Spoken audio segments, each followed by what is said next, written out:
Hey, all you beautiful people, it's episode 159, and we're here to do the show like we do every week. It's not a surprise ever. Reptilia.com for all of your testing needs. Use code #ShitHappens for $5 off the crypto panel. Vetdna.com. Thank you, VetDNA. I know there's been a lot of like weird problems still happening with infectious diseases, so we need to work on that collectively more. If you're testing curious, just send me a message. I'll walk you through it. VetDNA.com. Sorry. It's just been like a brutal fucking couple of weeks for like disease stuff. I'm just like, I'm so sorry, everyone. I'm so sorry. Please test.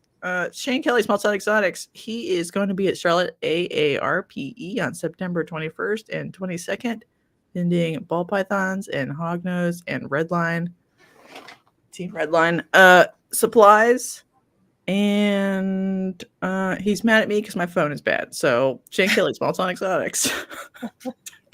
Rob Zulu got into the Colubrid Con.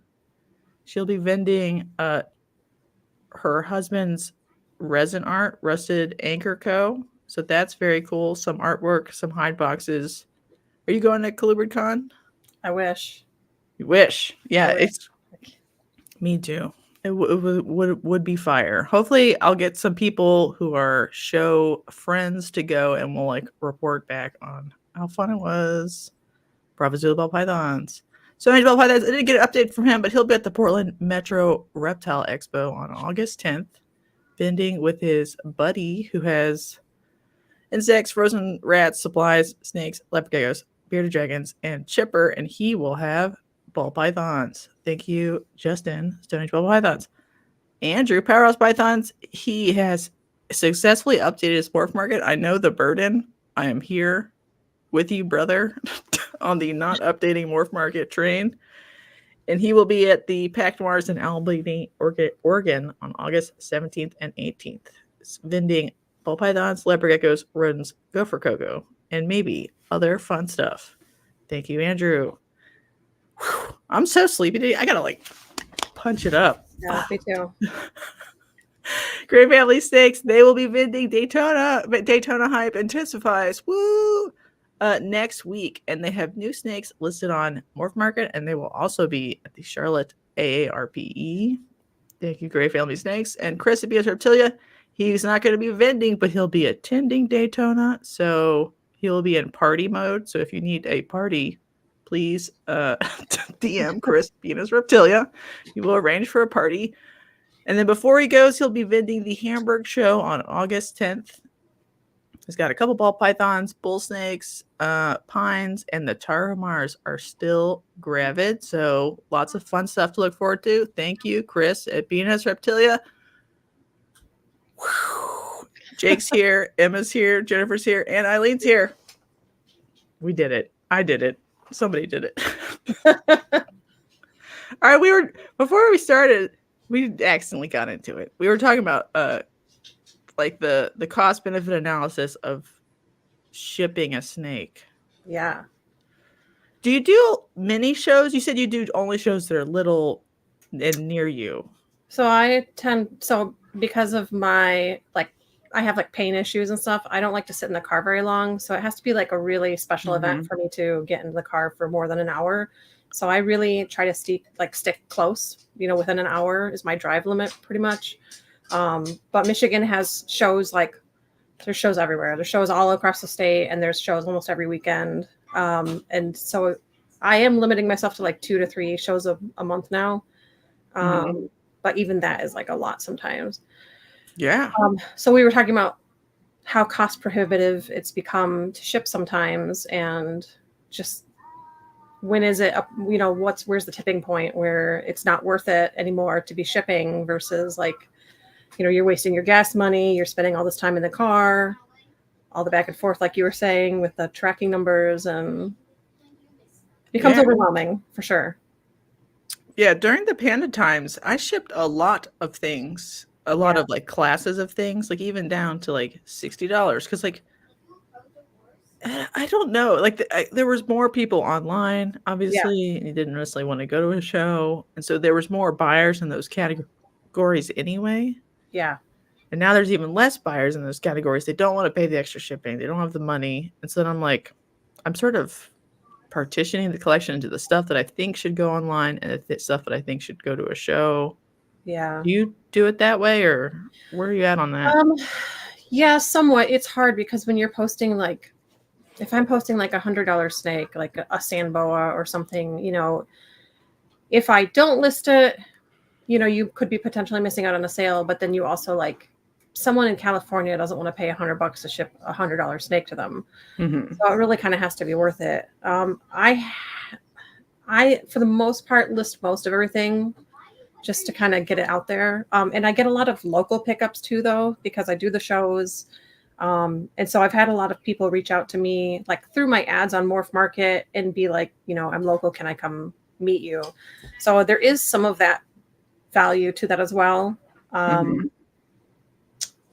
I've gotten that too, because I live somewhere, it's a little middle of nowhere. So I'm the only snake breeder within like 2 hours of any kind of snake. Like the next one closer is in Lawton, which you don't know where that is. It's like an hour and 10 minutes away or something. So I guess there's that there's 2 people in that whole city. But then like there's like the time cost benefit thing again. Right. And sometimes I feel, gosh, so I want to put up cheaper snakes so people will buy 3. They'll buy like, 1 male and 2 females or whatever, and I'll give you like a little group deal because I'm only going to the thing once. But when somebody's like, I want one $60 corn snake and I will pay the shipping to California, I'm like, why? I know. I'm like, I'm grateful for it, but it's also like you could probably find this, closer to you. Yeah. And maybe reputation and stuff has something to do with it too, if they really would prefer to purchase from someone that they are confident in. So like in that case where you get like a $60 corn snake sale, maybe they're just excited to have an animal from you. So I don't know, it's tough. Yeah. And I even encourage them, like, do you want to pick another one for $20? Yeah. I do that. Yeah. Yeah. And they're still like, no, I just want one as a pet. I'm like, I love you. You're the best. But you can just are you sure? Go to the store or go wherever. I don't know. Or like any local expo or whatever. Yeah. It's hard. Jennifer says she's the person that will pay $100 to ship 100 snakes. I will too if it's the right snake. I don't really care because I'm a breeder. I'm like, oh, yeah, it has the phenotype I'm looking for. I'm in. Doesn't matter what it costs, really. I've done that for sure too. If it's just the right genetics, or if it's got some kind of like, I'm always looking for visually interesting patterns to introduce into my stuff that I'm doing. So if I see something that's like, maybe it's marked low, but it's got like a really reduced pattern or something like that. Like sometimes I'll just pick that up just to have it, to try to work it into my genetics, Right. So I guess maybe I should list more. I just like the cost benefit analysis of listing mini sub $100 snakes is always felt very dubious. I'm like, have you ever tried like putting anything in your like description, like, combined shipping or something? Pick another animal. So it's in my terms of service, but people don't read those very much. It's like, hey, multi-snake discount, returning discount. Like, like every time I've bought cord snakes, I'm like, I look through all their listings and I'm like, what else do you have? Because I want to put, you can put a ton of them in a 12 by 9 by 6. Let's put it in there. Pack it. Yeah, fill that puppy up. I'm in. Yeah. I will say like sand boas are the ones where I tend to get like the multi-purchase boxes where they'll be like, I really want this one. And by the way, I really like the looks of that. What can we do? Yeah, that's my favorite. So if anybody wants a pro tip, adding to the box, even if you're not sure, I mean, you can always like quarantine it and then be like, it doesn't really fit my program. You know, you got the deal and it was all kind of free shipping because you really wanted the first one. Right. Let's incentivize that. Let's do something to make that a thing. Yeah. Please. Yeah, to encourage more of it. Yeah, please. Lord. So you've done the rare stuff on Morph Market auctions. Do you think those? Uh-oh. I'm alone now. We'll see when she comes back. Banana says, I'm that freak in California that pays for shipping too, even when I'm only buying snakes. Pets. Reputation quality has. Yeah. A lot to do with it. You should definitely buy a snake from Christen. Her animals are top notch. She didn't come back right away. That's pretty scary. God, Christ. Let me go to Instagram. See what's up.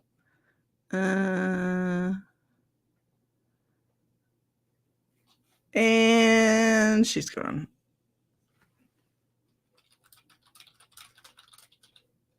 Maybe it was a power outage. Maybe they have like rolling. Brownouts is the wrong word, but like, whoa, you made it back. I don't know what happened. We've got a storm going on here, so. That's what I said. I was like, I don't know. Like there have been like, not brownouts, but you can tell the power grid is struggling here. Yeah. I could be gone too. It doesn't go out here. I'm going to be really upset. But, okay. All right. What were where were we at exactly? Oh, more auctions for rare species. Yeah. So I have done a couple of so I did 2 Solomon Island ground boas on auction so far. 2 or 3, I can't remember. It's interesting because doing the rare stuff, there's like you really have to boost it to your social media first off, because those are the people that are looking for those animals like anyway. So if I have like, I have people that I would say like 70% of the people that follow me are following me for the ground boas. Maybe even higher than that. So I definitely I share it, and I share it several times. I do like reminders like, hey, this is closing in 6 hours, but I've had mixed success for sure. I think that when you're doing that, like, I remember you saying something about like doing lower dollar, like colubrids and stuff too, or is it just in general, like rare species? But, like I've had one go for like almost $900. And it was, I didn't anticipate it was going to go up that high. I was certainly grateful for it, but and then you have, other ones that'll like, sit around 4 or something, which is also fine for me. It's a huge risk for sure. There are things I feel like you can do to make that, to have a better chance of success. Like I make sure that I have as much detail as I can have on the ad is on the ad. I do the weights and I do the temperament description and genetics of the parents, and as much as I can have included, because people are more likely to take you seriously and to look at it and to bid if they don't have any questions about the animal. I find that like if I like, and I'll find myself too browsing them and be like, okay, but how big is this animal? Like you say it's a 2020, but how big is it actually? Or, they'll share like, special whatever. And it's like, where's the parent pictures? Just put that in there. It takes a second to post it. All you have to do is a quick snap and put it with the pictures and it's done. I just think there's a benefit to that that'll help you, and it's not going to hurt. I haven't auctioned any, like, I don't think I've done any like colubrids yet. Because most of those just sell. Like I haven't really had that issue with them, and my Solomon Islands certainly sell as well, but I just haven't had them sitting around, I guess, to think about it. I don't know if you've tried that yet. Yeah, to me, it's one of those things where the animal you're most likely to auction is the animal you are least likely, that will do the best is the one that least needs it. Right. You know what I mean? So then it's like, oh.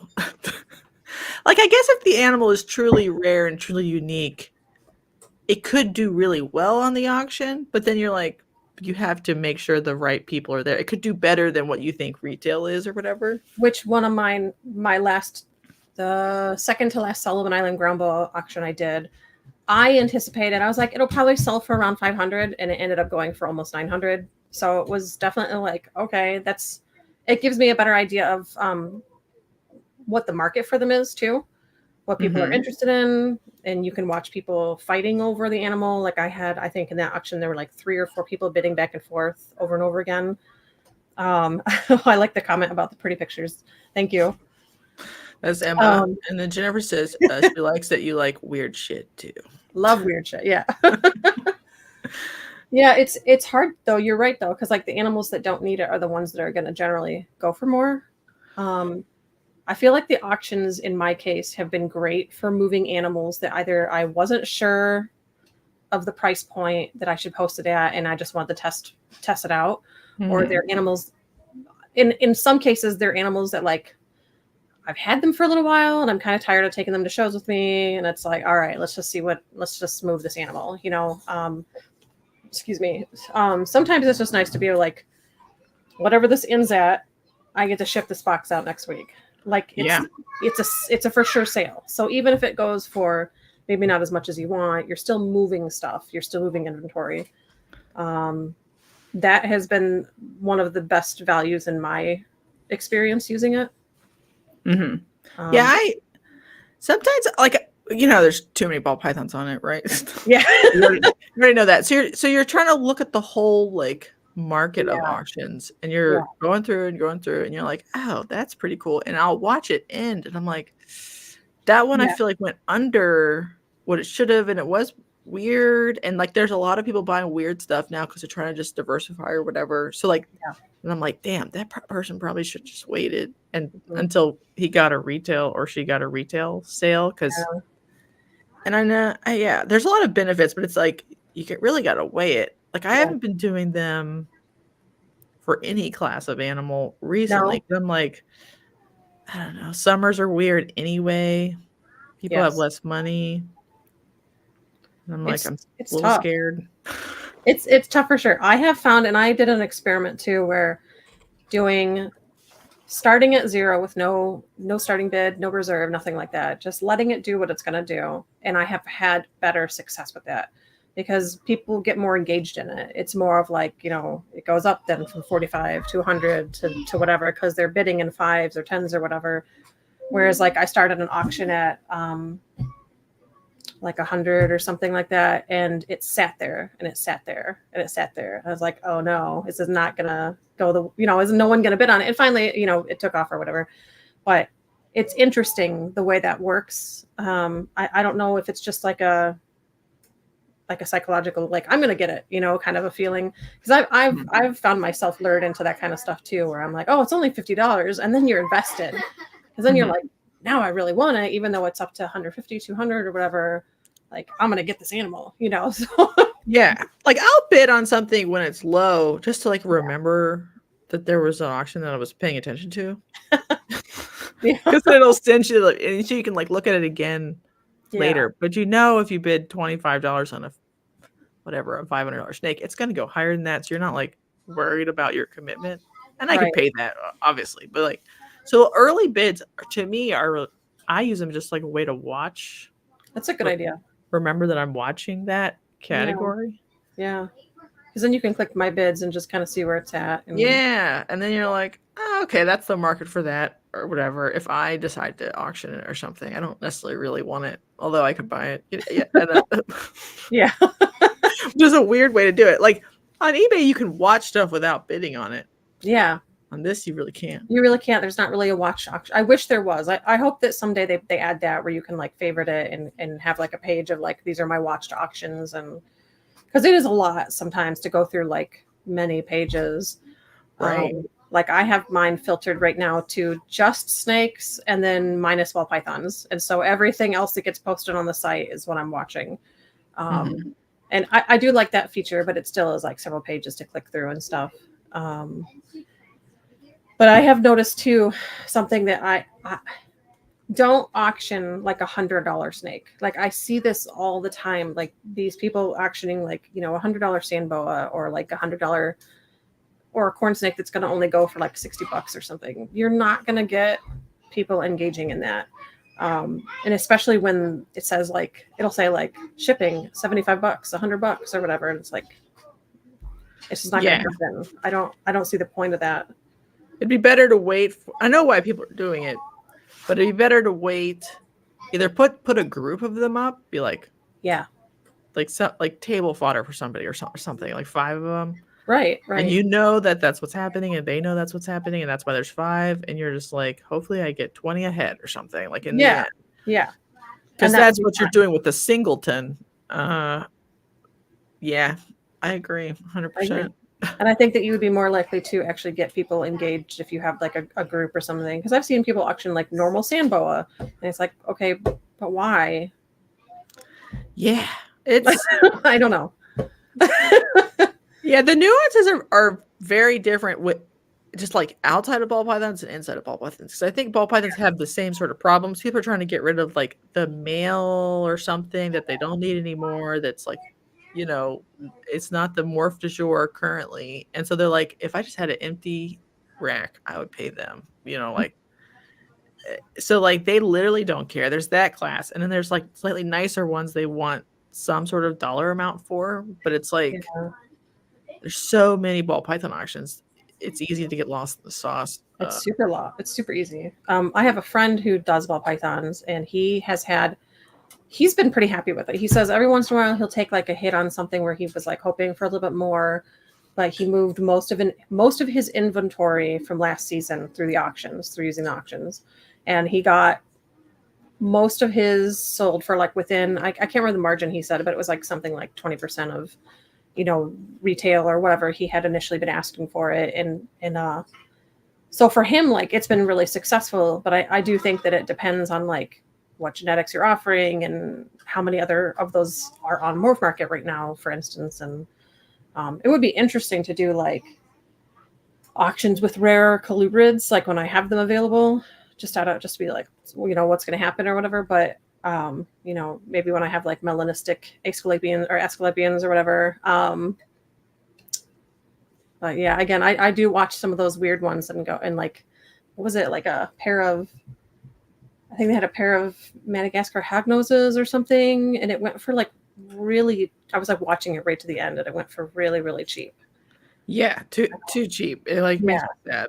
I was like, maybe that was a mistake, Oh God. Yeah. In those cases, I'm like, and maybe like they didn't do enough marketing. So you could sort of put some of the blame on them instead of like the market itself for that species. Cause I'm like, I know that species is hot right now. So like, what's going on? Like what happened? Yeah. Right. Or the picture or whatever. The picture, reputation, all that stuff matters. Mm-hmm. I just, I don't know. Sometimes I think people have to think they can try it, but they have to think really hard about like, is the market for that snake on the auctions on morph market? I guess. Yeah, that's true. The best way they can like figure out.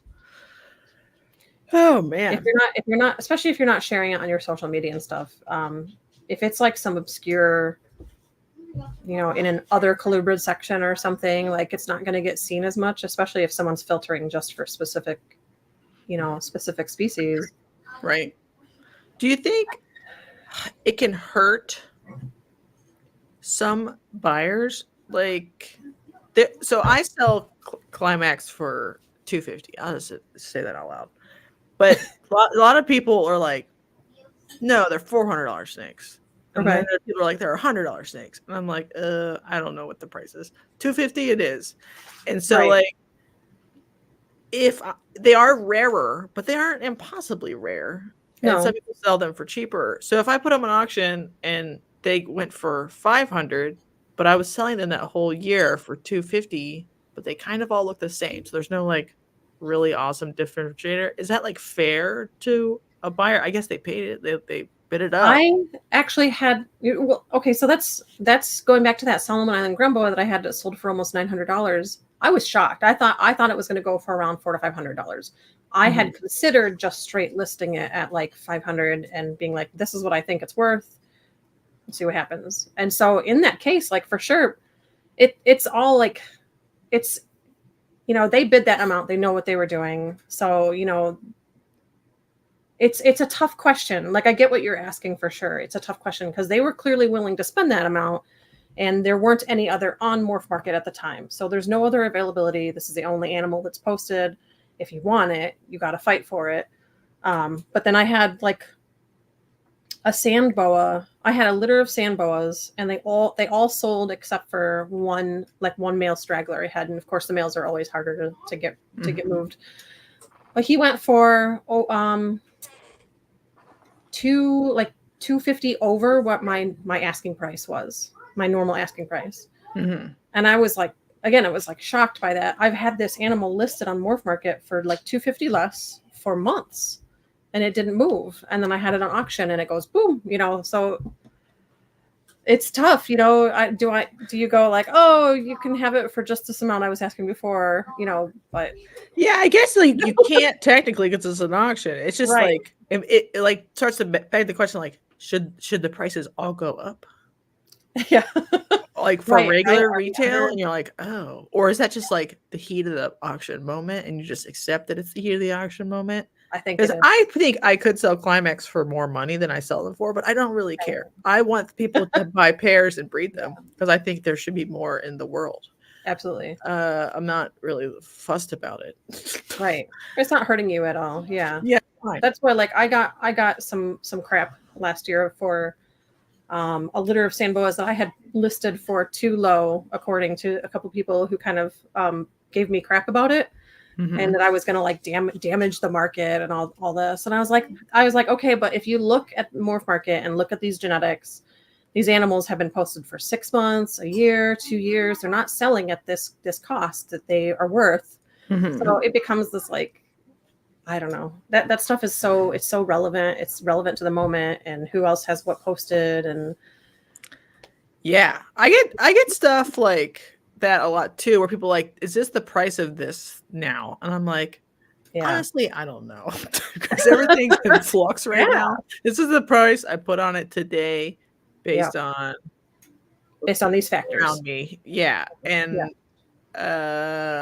if you're holding out for the 2 year ago price, ooh, brother, have fun with that. Yeah, you might want to not do that. But if I continue to sit on like a baby boa or something, it's a year old.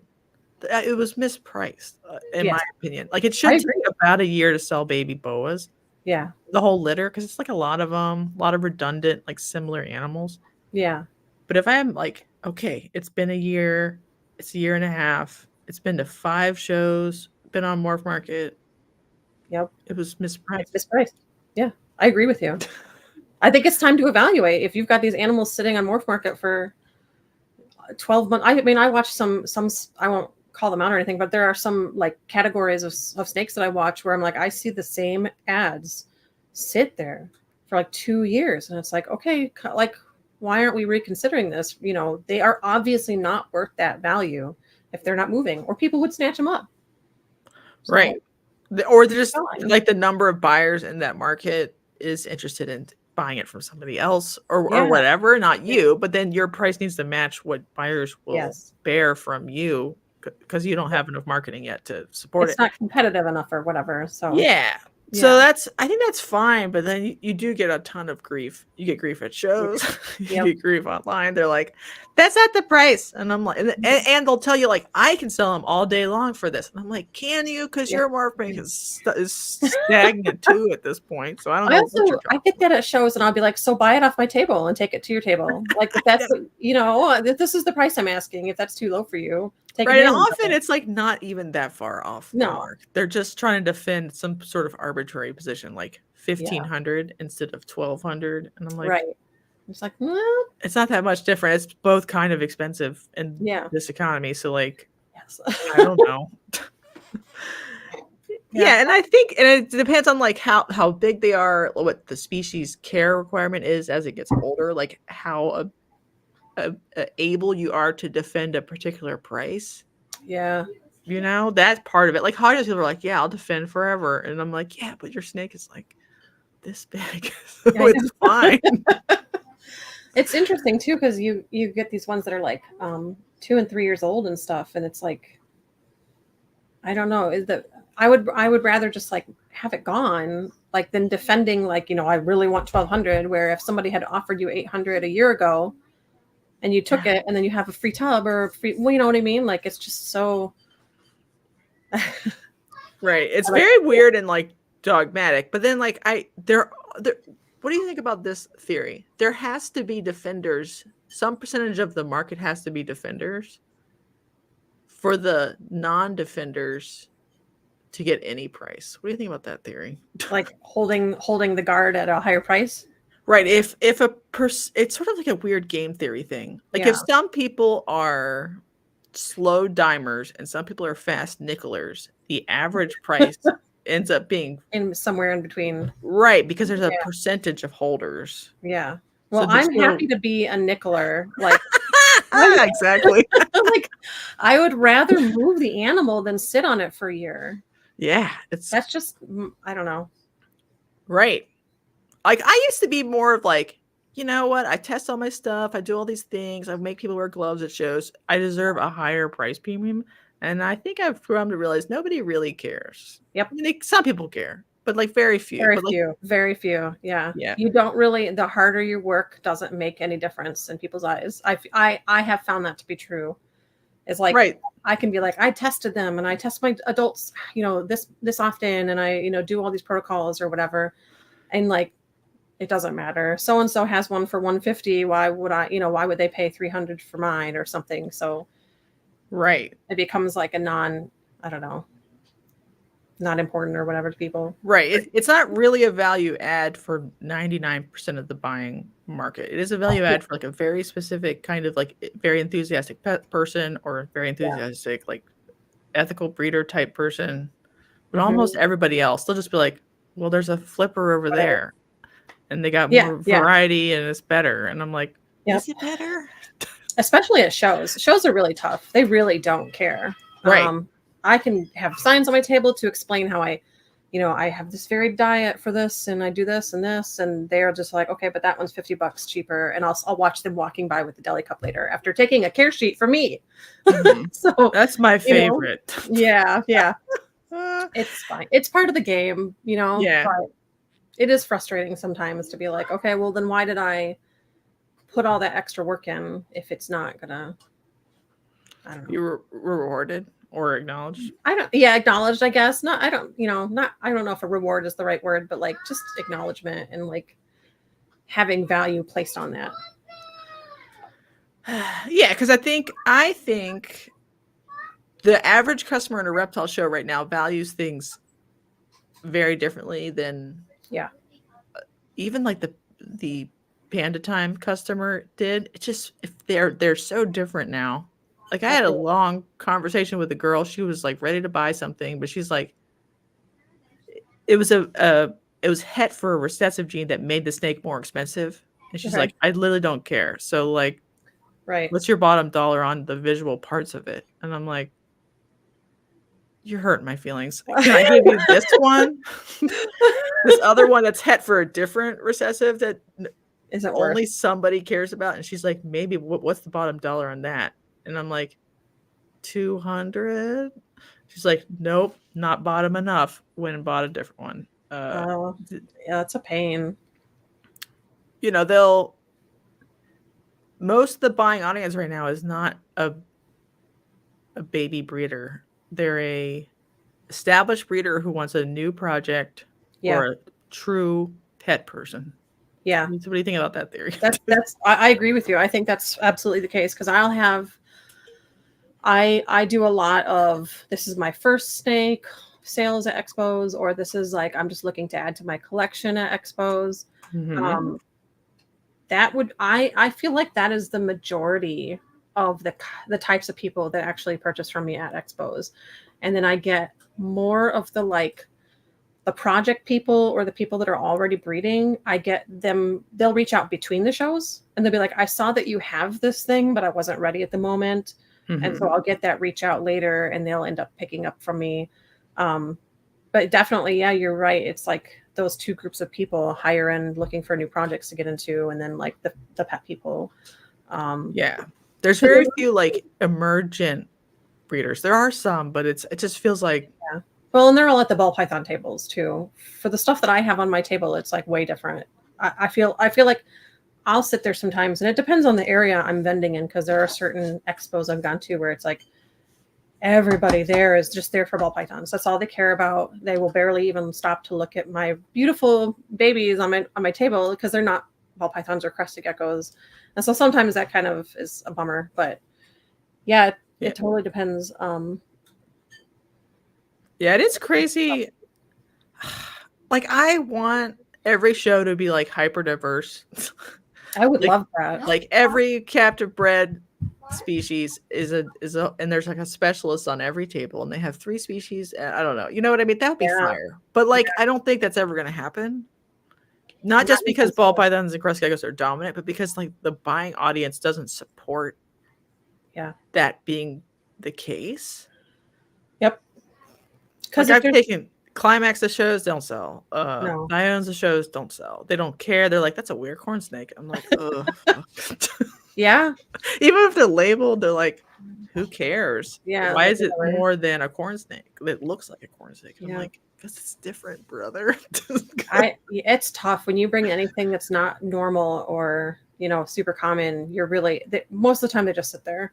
Every once in a while, I'll have something, you know, weird or whatever. And you get that person that stops and goes, oh my God, you know, I know what that is and I want it. But for the most part, I have to like think about what I'm going to bring. And is this worth it to pack it up? Like when I have babies from like my Solomon Island ground boas, like I'll have sometimes, last year I had like 115 babies born or something. And so I had ones that were sitting around that like just hadn't been bought yet or whatever. But I can't take them to shows because they're so small that people don't even really recognize what's in them. A lot of so they just kind of like walk by and I don't know, it's interesting. So I can't like I feel like I can't sell those at shows because I don't know how you display a tiny little snake like this and have people actually see it and be like, oh, I want that, you know. But do you think if they were in a deli cup with a branch in it, like they do ATVs or whatever, they would climb like a tall deli cup? Yeah, climb up like and like you're like, that worm's weird. And they would like look at it more. Maybe they might. Maybe I could experiment with that and see what they do. But sometimes I'm like, maybe we should do that for baby boas too, because they would be up and like interesting looking instead of because baby boas are like very semi-arboreal. They would climb up on something and like maybe do like a little tree boa look. Yeah, but also I'm like, probably a waste of time because the buying audience is their palate is not refined yet. Yeah. It's tough. And, you know, and I've said it before, like Michigan shows, there are so many of them that I feel like even if there was a guy in Michigan that was like desperate for this rat snake that I have or whatever, maybe he went to the Grand Rapids show instead of the Kalamazoo show. So now he's all showed out for the week or the month or whatever. And like, so they're so divided that's like, I feel like I lose that potential audience as well because they're going to all the different shows. Yeah.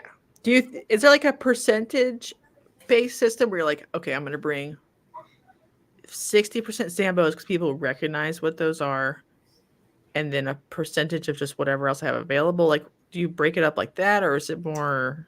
Kinda, and then I break it up by like value. I don't tend to bring higher ticket items because I don't. Just the risk, the biosecurity risk to them is a lot, and then maybe move on. Go on. Sorry. No, it's all right. I love it. Like, you know, you'll have something really cool and it's like, yeah, I could bring it. But like, what's the chances that someone is going to walk by and have 1,500 in their pocket to pick up this weird thing you have? Yeah. So sure. I sort of base it more on like, I take animals that are like the $50 to $200 range and have those on my table, which ends up being mostly sand boas. It varies. I don't know. All right, let's get into it. Jason asks, do you have Z lineatus and longissimus for escapulin snakes? Or no, I don't have the lineatus. I'm sorry. Okay. No, I just have the longissimus. How many did you end up getting? I have 7 right now of the 8 Asclepians. Yeah. So how did breeding them go? Talk about that. So I will be breeding for the first time this year of those guys. So you had trinket rats. What hatched this year? Snakes. Yeah, the trinket snakes are the ones I have going on right now. I miss trinkets. Trinkets used to be $20. Remember that? Yeah, like 20 years ago. it's weird because they were all over the place in the 90s and then they just completely disappeared. I don't know why. Just stuff is cyclical, I guess. It goes in and out of fashion. But I've got people like messaging me a lot right now, like, you have trinket snakes. When are you gonna have trinket snakes again? You know, let me know. And it's just very interesting how much that changes over the years. Yeah, I remember wanting them a long time ago because they were like kind of cool, but it's brown, so you're like, man, it's not that cool, Yeah. but it's fine. They have like cute little like teardrop faces. It's cute. They are cute. And they have a little like flecks of white. They're fine. They're fine. They're like an easier radiated rat snake or something. Yes, to me, they are. The vibe. They just are. I think they're cool because they are a relatively small colubrid. You know, they only get like 3 to 4 feet long, so they stay very small.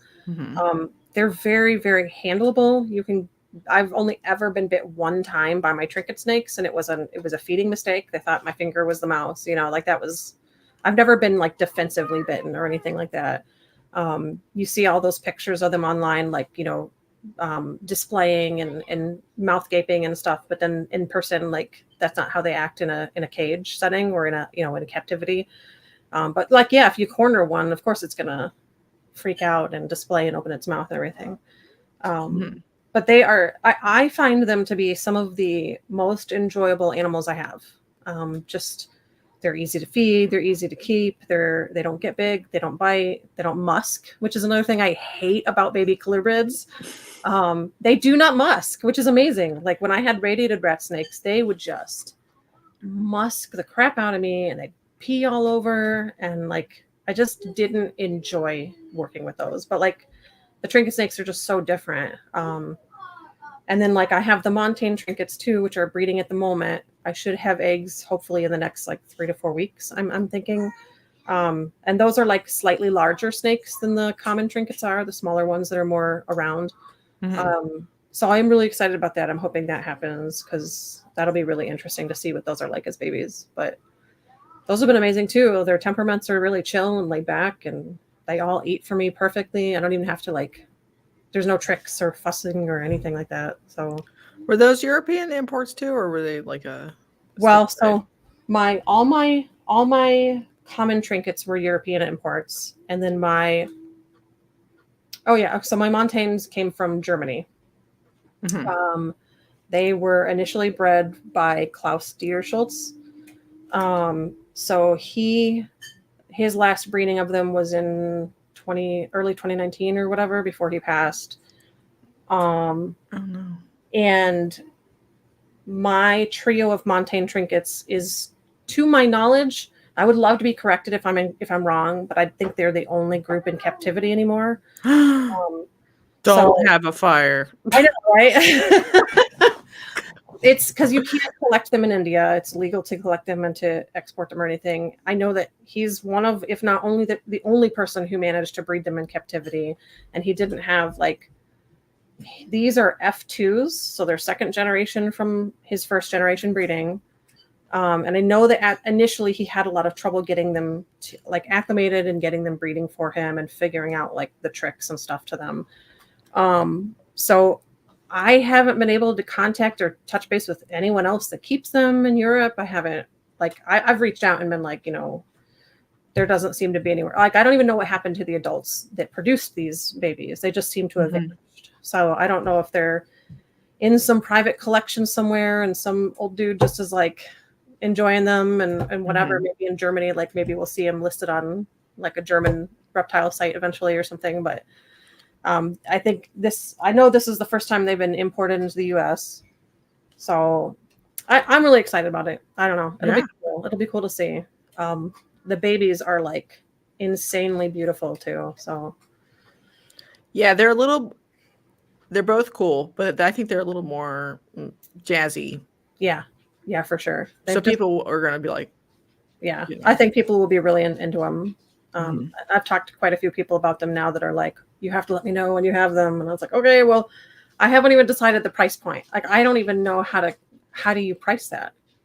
You know, honestly, I don't even know. Like, I've been thinking about this a lot because I've known people I don't know if he wants me to say his name, but like they sold a pair of something that was the last one in the country, and they're like, please breed it. I'm selling it to you.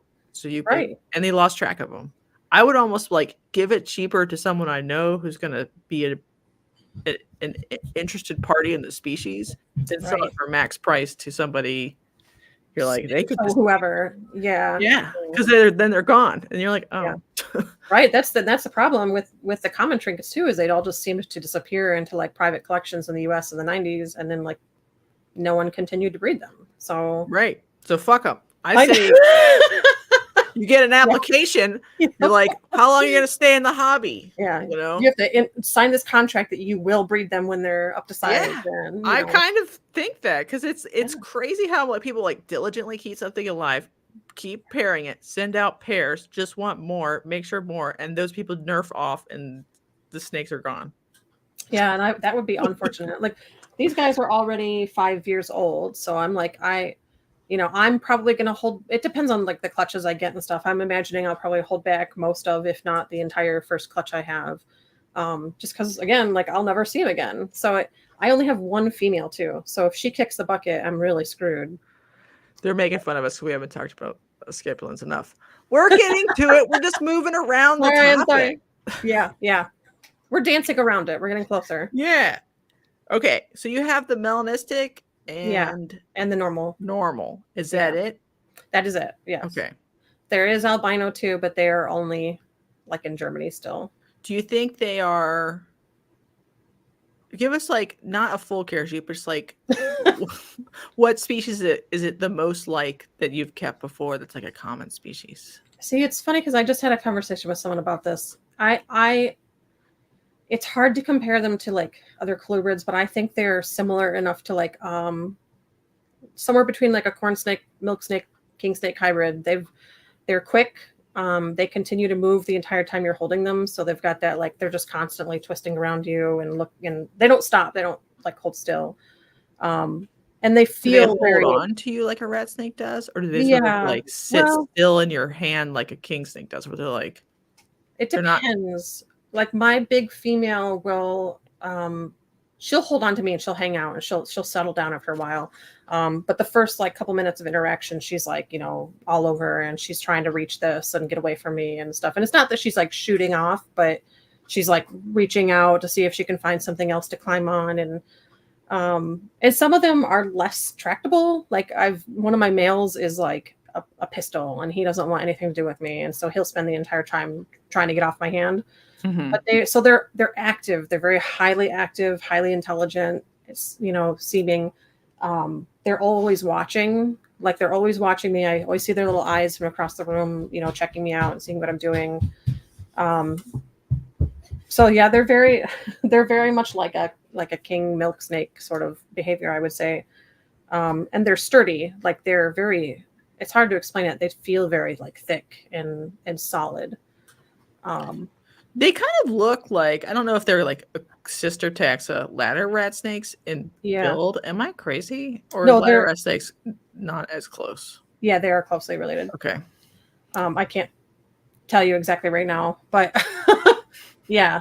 Like the European Alafe cladogram. Like, and these used to be like categorized cousins or whatever. Yeah, these used to be categorized as Alafe as well. Mm-hmm. So they're just going to continue to visit. That's fine. Yeah, they used to be categorized as that. Anyway, they've gone through like 4 or 5 different times. So,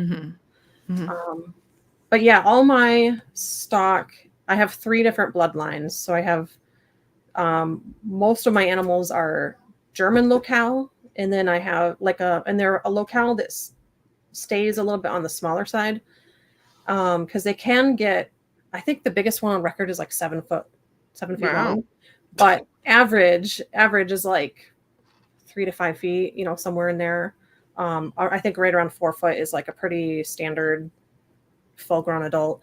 But so I have mostly German. Then I have like Kirk Island, which is, I don't remember what the breeder's name is, but, so it's nice cause I have some genetic diversity too. Cause I've got like het melanistics and I have a melanistic, so I can do some like shuffling around and not bottlenecking myself with like repeated sibling to sibling if I can help it.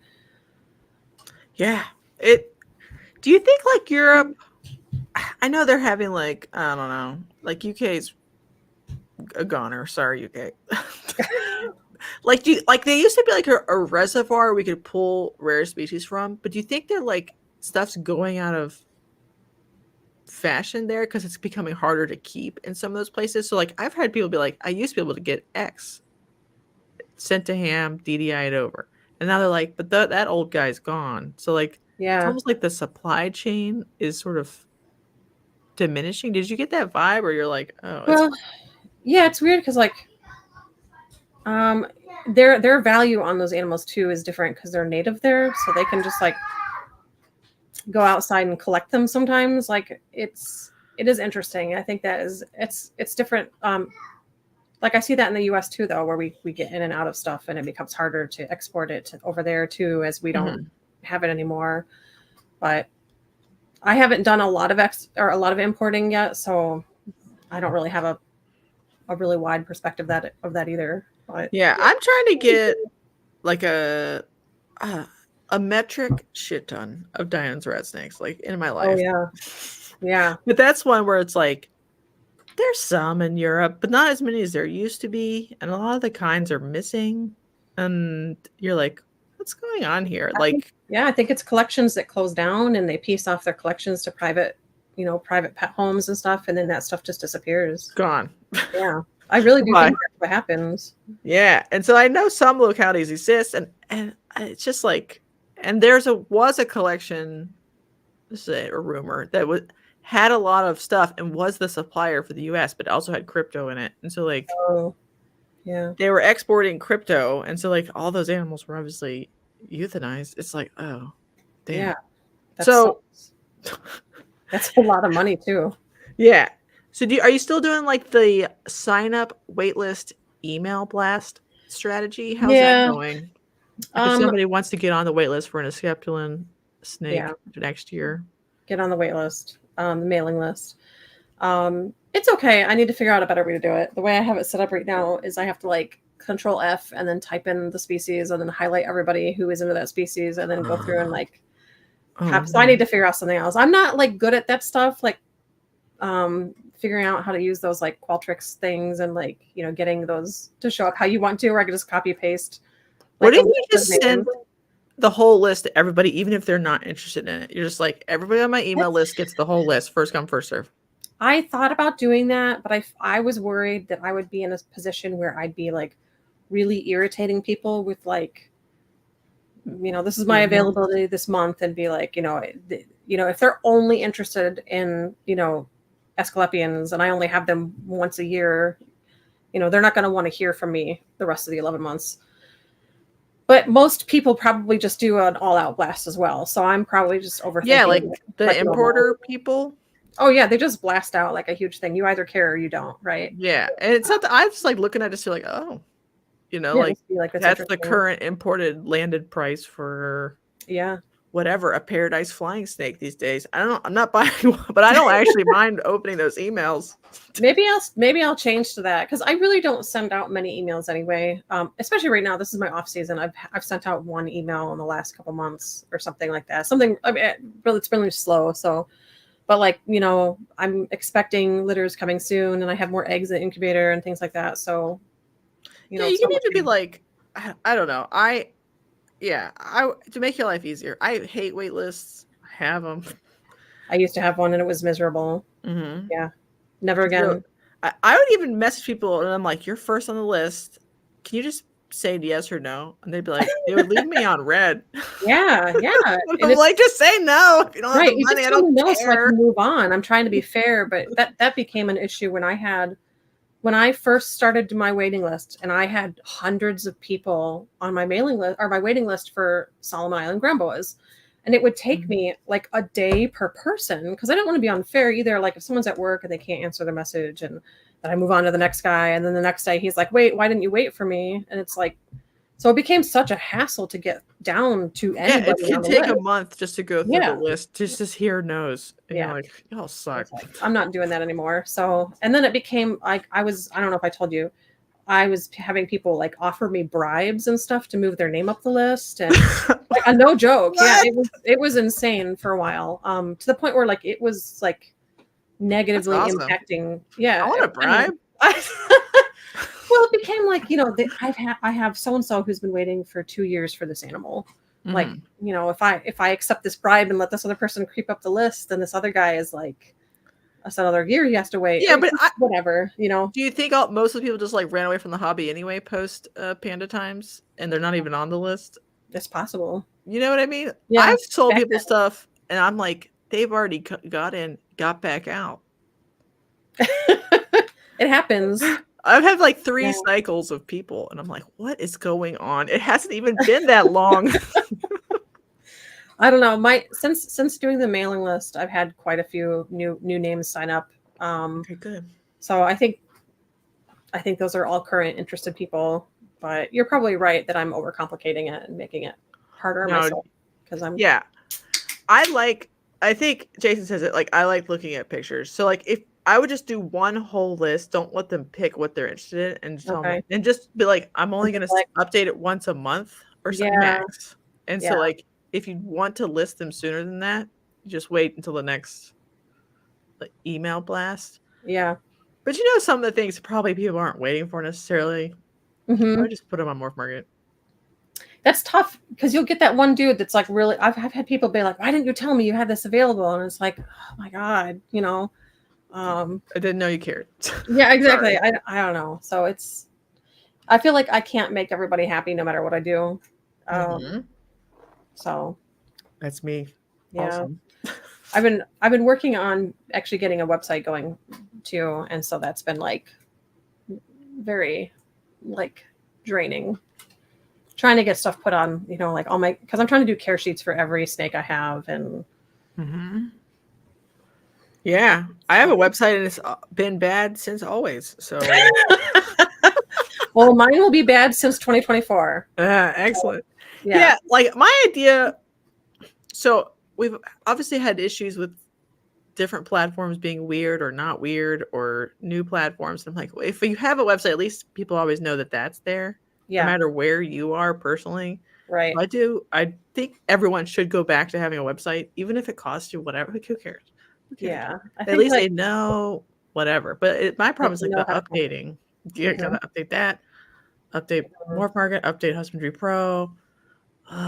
Yeah. No, I'm not planning on putting any like available animals on my site. All I want to do is I want to have a place that has all my contact information. It has all my care sheets together. It has like a gallery of like, I get this all the time. Like, what do your Solomon Island ground boas look like? And it's like, go to my Instagram. Like you're messaging me on my Instagram. Just open it and scroll a little bit. So I want to have like just galleries where I can be like, here's a page, and they can go and look at all my breeders or whatever. And just have that be like simplified that way. And then it'll have like, you know, a link to my mailing list and you can sign up or whatever. But for listing stuff, I'll use Morph Market for that. It's just, and a lot of the times, like with my ground boas and stuff, they go so quickly that it's not worth the effort to photographing them. Yeah. Well, to have them listed on so many different places. And yeah, okay. You might not agree, but I'm going to try to convince you. Okay. So like the crested gecko community would put like a pair of adults and all of their babies, including the fullbacks. And so you could see like the kind of visual representation like from that particular pairing of this year. So you don't have to do it for all of the Candoya, but I would do it for some of them, because then you're like, oh, like this percent are bone white, this percent are paper white, this percent are tanny color or whatever. It's like a base coat from these two parents, so like they can see the right, and then they can pick which one they want. Yeah, it's interesting because they're so variable that every single combination of pairings I do, I get way different results. And I, to the point where like some years even I'll do the same pairing not back to back, but like I'll do the same male and the same female the next time I breed, and I get wildly different results. So it's hard because I can't even correctly anticipate all the time what I'm going to get from them. Oh my gosh. It's actually the polygenic worst. And Jennifer's donated $10 and I have applied chapstick. 3 podcast episode about not about what with them. Oh, thank you, Jennifer. Yeah, I think there's something going on in base coats and snakes where it's not as fixed as I think people think it is. Mm-hmm. Yeah. Like, I bet if you do a white Candoya pairing, you get a percentage tan. Yep. Well, I get like, even if I do like my nicest high white. So, well, actually, currently one of the gravid females I have is one of my highest white females. So I am really interested to see what happens with her and her partner, because like that should be a really paper white, all white litter. And generally speaking, if I do white to white, you'll get almost 100% white. And sometimes you'll get like a couple brown or tan or whatever. But if you do like a high white male and like a white face female that's not like super white, you'll still get like a 50-50 or 70-30 or like whatever they felt like giving you. So it's sometimes it's just very unpredictable. Like I had a litter born last year that was like, it was something like 35 babies and 23 of them were brown.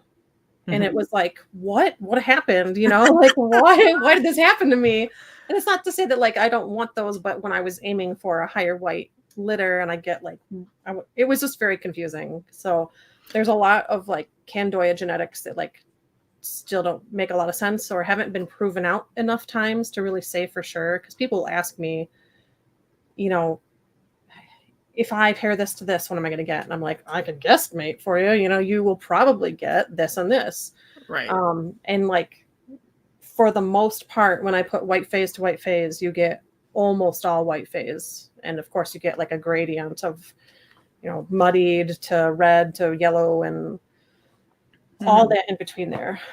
What do you think about the leopard gecko breeder theory plan? I don't know. Where they like, they'll inbreed, line breed, same difference. But they like to keep a particular phenotype, you kind of have to stay close. You do. So like if you do a tangerine from this line and tangerine from this line and cross them, the babies look bad. But if it was like a tangerine from this line and from the same line, but it's like a third cousin, yeah, those will be a better representation of the phenotype because it's like homozygosity of the same kinds of polygenics. I think there's definitely some truth to that. I will know more as my holdbacks get up to breeding size and I can prove some of that out. But there is definitely like you lose some of that. Like I have my best male Cookie, my really, really paper white male, his phenotype is incredibly difficult to reproduce. I've had a really hard time finding the right female for him. In the last year, I got a litter that was partially sired by him and then a litter that was fully sired by him. And some of the babies that popped out were like stellar, really stellar stuff that I held back. But I still haven't, I don't think I have reproduced what he has going on. I won't know until they're like 3 or 4 years old. Cause some of that stuff, like they go through color changes for that time. And like, I have an animal that looks very similar, but I don't think it's quite what he has going on either. So it's like, if I want to reproduce that, I will probably have to do a line breeding effort and then out cross and you know see where that gets me, because it's like his phenotype in particular is incredibly difficult to find, even in Europe. You know, like the people that have them, it's so expensive to import them from Europe. Even the people that have them, they're like it's not worth it for them, the hassle, you know, and they're selling them for like, you know, pennies compared to what we sell them for here because the demand is different. So for them too, it's like not worth it, or like, I don't know. It's just really hard. Like I got really lucky when I picked him up. But it's just, it's still like, it's so much in process of like, I've got years down the road until I have better answers to that kind of stuff. Yeah, this is something I've been like, I don't know if struggling is the right word, but discovering. Yeah. In corn snakes, we're like, I'm like, okay, this one is awesome. This one's awesome. Breed them together. Yeah. It's not just like a range. It's like the whole thing falls apart. The whole clutch is a mess. And I'm like, ugh. And then, Like, that's not what I wanted. right. Yeah. And you're like, the both parents are awesome though. Yeah. I picked good ones. Wrong. I think that's it. It's wrong. They have to be like They have to be a the right little pair. tighter. Yeah. Uh, No, there is some of that in Candoya for sure. Like if you're Yeah. looking to do like the paper white animals, one of those pair, like the male or the female, has to be that, or you're not going to get that in your litter. Right. And then to refine it or perfect it, you're probably going to need like a depth of animals of the same sort of cousins, half cousins, aunts, outcrossy, but like going in a particular direction over multiple generations to like get like, you know how they say in Leprechaun, it's like it breeds true. Like, Yeah. When I'm 80 and you can when you're have me back on the podcast and we'll talk about what I've discovered. if Candoya breeds true now, finally. Oh, because that's what it's gonna take decades to really get through that stuff. And I'm working on also trying to hold back not only like the sharpest looking ones, but the ones that took rodents.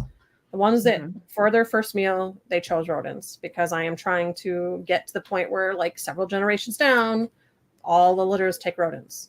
And so, and it has been proven now that if you pick a female or a male or whatever that took rodents at birth, they are more likely to pass that on to their baby. And so it's going to be like when I'm 80 and I have all my litters come out, they're paper white and they all take rodents, and I'll just have it all. And then I'll die and be like, that was my mark on the hobby. That's what I did. Like, and then they'll disappear into private collections and never be bred again. Right. Yeah, probably. Isn't that the horrific? And that's why I want to encourage people to buy like kind of suboptimal babies. What do you think of this theory? From awesome pairings, because you just need to like cross it back to an animal from that lineage, and you can sort of like do better than you think, because like a lot of these things are like kind of recessive, kind of, and so like everyone's like, well, that one looks ugly. I'm like, I know, but look at the lineage. Think about what's going on here. It's been breeding 3 generations for a particular look. This was an outcross, but it's all kind of recessive. So it's okay to buy this and like breed it into the same. That's my theory anyway. I mean, mostly subtle pet people though. Yeah, and I found that to be true even when I have like lesser quality white phase animals. You can still produce high white animals from those. So if you have an uglier one or a lower quality or pet quality or whatever you want to call it, there's so many, but like whenever I'm selling the ones that aren't, the paper white, like super expensive, crazy ones, it's always like I point out, like, this is the lineage. This is the possibility here, and if you do pair this with a high white animal, you are going to get some amazing results. So don't overlook the lesser ones. And that, it's not what I mean, but it's so hard to put that in words without. Yeah, I think people just overlook them. Right. They'll gun for like the finished product. And I'm like, that's not part of the fun, really. You want to be like, I also want to buy the finished product too, but I can't even find it. So we're all here like doing like processes where we're just working on it collectively together, and we trade and whatever. But it's tough, and it's so hard, and they take so long to mature that like it'll take years to satisfy the amount of people that truly want those like paper white animals. It's just so hard. Like even the percentages of the litters that come out that are paper white, if I get only half of them feeding, that's only 10, 15 people that got served that year or whatever, so it's going to take a long time to really kind of get them spread out and taken seriously in the U.S. hobby in that way, to be established that way. Yeah. So did you ever did we talk about reed frogs the last time? I don't think so. No. I don't know. It all blurs together. Yeah. Did you ever think about starting them on frogs that you captive bred? Oh, you might have asked me. Yeah. I hate stuff with legs. Okay. Stuff with legs. That's my one thing. I was like, everything I'm keeping doesn't have legs, other than the children and the cats and dogs. Like, I can't. It's good that they have legs, I guess. Excellent. But like I've done it before. I used to breed monitors. I used to have a morning gecko collection. I used to do this and this, and like even the mice have too many legs for me. Like I don't know what it is about it. It's just I I tried to do the morning gecko thing. I had a morning gecko colony going where I had like several hundred of them. And then I was having issues with escapes because they come out so little when they hatch. And then they take actually like a startlingly long time to get big enough to matter calorie wise to a baby boa. So like growing them out took so long with those stubborn ones that it just wasn't worth it. So I sold my morning geckos and everything. I have like, I did find, I don't know if we talked about this or not, my guppy trick. So this is my new thing is guppies, doing fish with them, with the stubborn feeders that don't want pinky mice. They will like 9 times out of 10 take guppies. And so guppies or platies or mollies, whatever you can get that's available to you. And it is important that like, my thing has always been like, I offer them pinkies and I offer them like 2 or 3 times before I go, okay, this animal's not going to take a pinky. What else can I do? And then at that point you would offer the fish. If you wait too long though, the calories that they're getting from those fish, it's like not enough to catch them up to where they should be. And they just don't ever recover. But if you can get them eating those fish, like, I don't know, around like the 4 or 5 week mark, and you really get them like eating fish for a few weeks, most of them will just take a pinky the next time I offer it. And it's so bizarre. It's not like I scented it or did anything fancy, but I think it was enough that you like got their system going. They weren't traumatized by a mouse going down their throat or being force fed with formula or anything like that. They ate, they decided to like, oh, eating is a good thing, and then took that pinky mouse. And do you put the fish in the water bowl, or do you put the fish on the paper towel or whatever? No, I put it right in the water bowl, and they'll climb. I have little tiny water bowls, so they'll climb right in there with the fish, and they like crowd the fish so it can't go anywhere, and then they'll just eat it. And I've watched. It's probably really cute, actually. It's super cute. Yeah, it is actually. Sounds awesome. Yeah, and then it's funny too because they will start tongue feeding the fish. Like they will take them from tongs, and it's super easy. I don't have to worry about changing the water out 2 times, and because I usually change out to the fish water so the guppy is not going to die from shock while it's waiting overnight for the mouse or the snake to eat it, and so it's much less of a hassle to be able to hold on tongs, and they just take them. But yeah, and there's something about frogs. They have some of the benefits of fish because like you could give tadpoles, right, or froglets, and so like if they stayed on it a little too long, the food item would sort of scale up a little bit. Yeah, but then you have to feed frogs. You have to like get frogs, get crickets or whatever. And then I would. It's so much easier to just go and get a bag of 100 guppies than it is to try to find tadpoles or whatever. Right. Yeah, I didn't like keeping the morning geckos myself. I didn't feel like it was worth it. Not when if I have 50 stubborn feeders born in a season and I only have 10 morning gecko babies I can find in the group, like it just I'm not producing, like I'd be having to produce, thousands of them. And I just never got to that point. And like I said, I don't like keeping lizards and stuff anyway. I didn't like having to do the fruit flies and mixing up the food and remembering to do that. And then also doing this and then doing this. And it just became too much. Can they eat a baby leopard gecko? I think that would be too big. Too big? Yeah. I haven't seen a hatchling leopard gecko in a long time, but probably pretty big. But I'm like, it'd be more of a meal. Yeah. That would be more of like, if you had like a wild caught 2 to 3 year old that wouldn't eat, I'm sure that would be a good option. But baby leopard. Yeah, the baby leopards are like, I don't know, maybe like this. They're pretty good size, aren't they? Maybe, I don't know, 2 inches long. Yeah. Is this weird? I think that'd be too big. Yeah. You're like, oh, it's 2 inches. Yeah. I saw a baby viper gecko at the show. I almost like died. It was like the size of my fingernail or something. Really long. I'm like, that's cool. This is insane.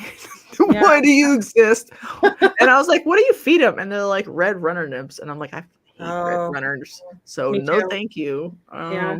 I thought I was gonna be super cool and have my red runners when I had monitors and stuff. And I got a group in and I was like, hell no. Like I had them and I immediately like sold them on Facebook Marketplace. I was like, I can't do this. They're too fast. They remind me too much of like the wild ones.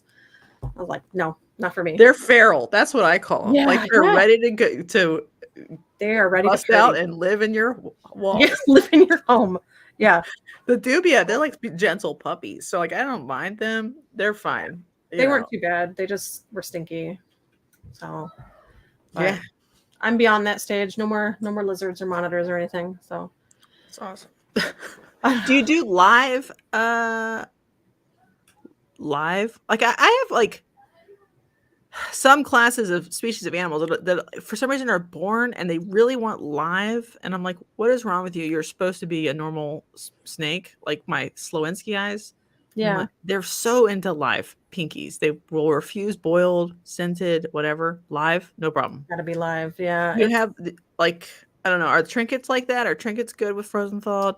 Both of my trinkets that I hatched a couple weeks ago took frozen thawed right off the bat. No problem. I didn't need to do live at all. I just left them on the paper towel and they were gone in the morning. And now they're crazy tongue feeding for me. Every time I hold a pinky out, they wrap the whole tongs with it and fight me for it, you know. But the Solomon Island ground boas for sure like their live pinkies. Those like live, red hot, like have barely nursed on mom, like kind of fresh born. Sometimes I'll get ones that will take frozen thawed right off the bat. Those are usually like the bitchy ones, like the ones that have the attitude. And they will snatch it and you know they're going to be no problem. But most of them at least need like a couple live meals before they'll start switching over, which is a pain in the butt if I have 100 snakes. Yeah, especially if you're searching for red hots. Like that's going to be my nightmare when I die. The flashback of my life is searching for red hots. Yes. Yeah. You're like, there's 100 tubs. Yeah. I know some of them are new. It's awful. Because you need to be little. Yeah, you need those little itty bitty babies. The worst thing is when I have, like, I'm like, there's litter coming, and the mom gives birth and eats them all overnight. And you're like, oh, you know, sucks. And you just find the little placentas. Yeah, the little heads left behind in the cage. It's the worst. Like, cool. So thanks. rats have discoid placentas just like we do. And I get a little bit of PTSD every time I see rats and mice, like a rodent placenta. And I'm like, I'm so right now. I don't know why I'm talking about placenta. Sorry. I'll move on. It's the placenta show now.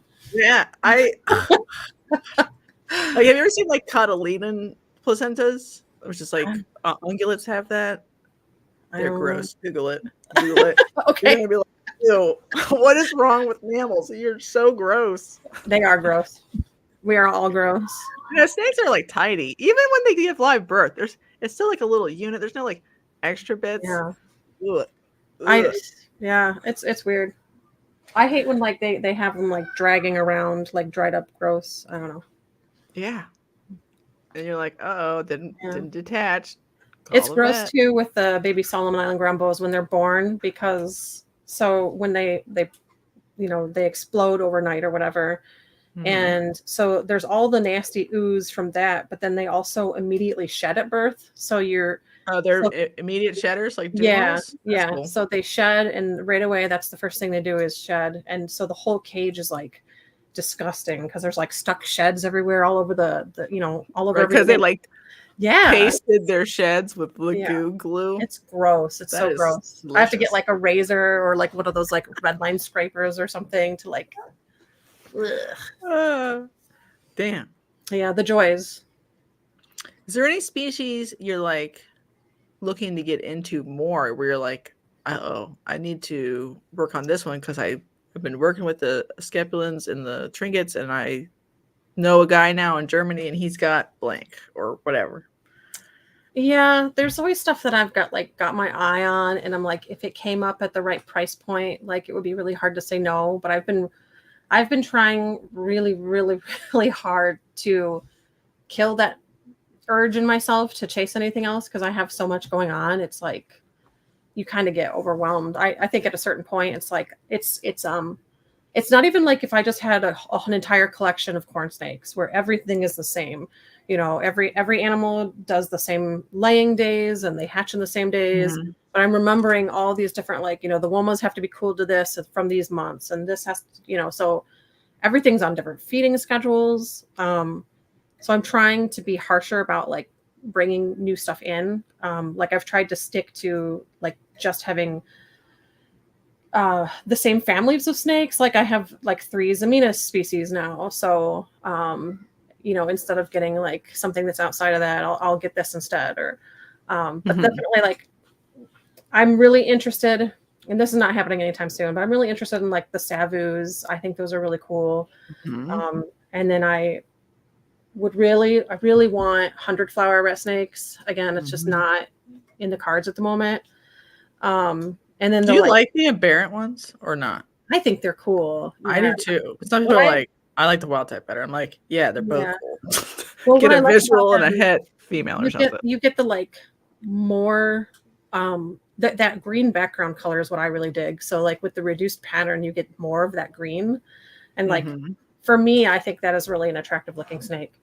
But they're just so expensive, and it's not that they're out of like the realm of possibility. It's just that like I have so much else going on right now. Yeah, it's kind of weird because it's always a balancing act. Because like every snake is cool. Let's just be honest, right? But they're all cool for different reasons. And they fit in your room in different ways. I just found the live chat, by the way. I haven't seen. I was like, oh, that's where it is. But yeah, no, it is a balancing act because I have really tried to like, I have a bad habit of going through all my Morph Market tabs that I have saved every day. I'm like, what's new? What's going on? What was posted? And I'll think like, oh, I really want to get into that. And then I'm like, okay, but I still need to upgrade so-and-so into his adult cage. And I need to do this. And like, so I'm trying to curtail that until I get everything settled there too. Because I have a stack of new cages that I just bought out in my sunroom that are pending, installation of heat panels and lights and all that stuff before I can even get them moved in here. And I'm transitioning all my subadult animals into adult caging and things like that. So I'm trying to like, everything's in a state of flux and my space is super limited. So I'm trying to like be really critical of like, if I bring in something new, how does this serve me? Does this make sense? Like, or is it just the fad of the week, which I'm trying not to do. Yeah. I have a lot of space. So I can do stuff. So that I'm like, but what do I do? Yeah. Right. And then I'm like, get some 100 flowers. I do want 100 flowers. Do it. I thought about it so hard. My problem is like, I'm like, okay, I don't want more snakes, but I want more kinds of snakes. So I need to like reduce density in some species. That's what I'm doing. And it makes it easier to do shows, frankly, because then you're like, well, I'll bring 10 of this species, 10 of this species, 10 of this species. But this species never sells here, so I'm not bringing it anymore. I have been reducing the amount of sand boas I have. Because my interests have changed a lot since I started in the hobby for sure. Like I've been doing this for 24 years or something now. And I've gotten in and out of different things, but sand boas have always been like a constant. And I'm at the point now where it's like, seen it, done it. I've done it all. Like not all of it, but like, there are so many species that I'm interested in that I feel like I'm more passionate about, if that makes sense. Like my interests have changed. And then sand boa stuff is hard because I feel like it's it's saturated right now with a lot of people breeding them. But the amount of people that are breeding them is not equal to the amount of people that want to keep them. So there's definitely like a discrepancy there. And I've been really critical about like, should I be keeping and breeding this when maybe not as many people are interested in this thing or whatever. And just because I like it doesn't mean it necessarily needs to be bred or needs to be furthered or whatever. So like, I've been trying to be more critical of like what sand boas I'm keeping and breeding and moving on. So I've sold like several adults recently. I'm sure people have seen like, I had a really nice albino splash go, and I have been just picking apart some of that stuff in my collection. Cause it's like, it's a weird balancing act of like, if I'm going to dedicate this amount of space to an animal, I want to really be into it and for the right reasons. So yeah, the sand boa market seems tough because like they will be kind of rare at some shows, but then like you'll go to another show and someone is that, and they're trying to sell them for $50, $80 or whatever, because they can't sell them at their other shows that they do. And you're like, it's rare, but it seems like nobody really wants it. It's weird. That's like the vibe I get, but unless it's like, I don't know, online or something. It just, in terms of like the market. The market is weird with them right now. And I can't pinpoint what exactly it is about it, but like, I feel like, I don't know if it's because other stuff is just so overwhelmingly popular right now that they're just getting overshadowed, because they used to be, you know what I mean though? Like they used to be more, yes, see, that's exactly the problem. When I go to shows right now, I am the sandboa table. Like I'm the only one there that has sandboas. And if anyone else is going to have them, they have like a couple normals or something. You want to be the sandboa table? Go ask your sissy. Sorry. Do you want to be the Sambo table? I don't know. Like, or when you grow up, do you want to be like? I guess I'm like, what do I want to be? Because I could be anything, right? Technically, it's tough. So then I'm like, I love my sandboas, and I wish I could energize other people to loving them as well, because I really feel like they get a bad rep. I cannot tell you how many people walk by my table and they go, oh, it's just a box of dirt. It's just a box of dirt. And they totally brush them off. It's just a box of dirt, or look at their stupid derpy faces. People literally say that. And it's like, excuse me, like that's so rude. I like that they look stupid. Yeah, that's a pro. I try to say, I try to joke or whatever, like, yeah, they're very regal, or, whatever. I like laughing it off or whatever, but it is kind of rude to come by and just like talk down to the snakes on the table because you don't see the value in them. Like I don't go by the ball python tables and go, oh, another ball python, it's a pet rock. It's just kind of a weird thing that people do at the shows. I appreciate that, Jason. Thank you. Yeah, Jason says that they're better than cheap imported junk. Yeah, and so I have like, I'm unfortunately interested in like the Saharans as well. Mm-hmm. I find them to be absolutely cool, fascinating sandboas. They make better pets than Kenyans do, in my opinion, if you're getting them captive bred, especially. They're super gentle. They basically don't bite.